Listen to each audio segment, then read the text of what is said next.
Hey everyone, my name is Neil. Welcome back to my channel, and today I want to talk about why it's okay to not upload content every single day. Okay, so I'll be honest, I don't upload every single day. When I first started creating content, I, like you, watched a bunch of videos that said, hey, if you want to grow your channel, you have to upload every single day. So I subscribed to that.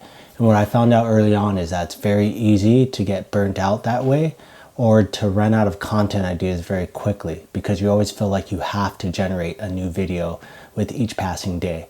So instead, what I did is I went to some of the people who know me best, and I went to my family and I asked them, hey, would you like to see me every single day?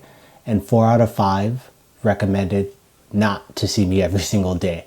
So if the people who are closest to me don't want to see me every single day, then I have to imagine that you guys also don't want to see me upload every single day. So what I've done as I've continued on with my content journey is I've actually been posting somewhat less than I had in years past.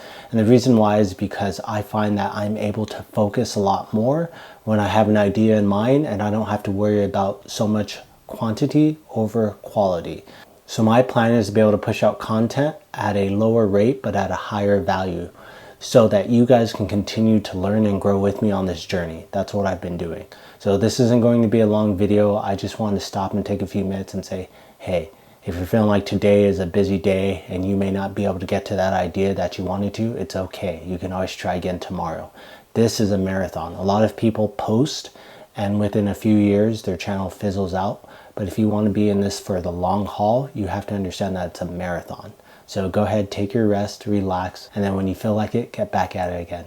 Also, if you guys have made it to this point in the video, you've noticed that there's a video that's also been playing on my screen. That's actually Sadia from The Home That Sews. She's a great DIY content creator. So if you guys don't know about her, go ahead and follow her channel and let me know what you think down in the comments. All right, I'll see you guys on the next one. Peace.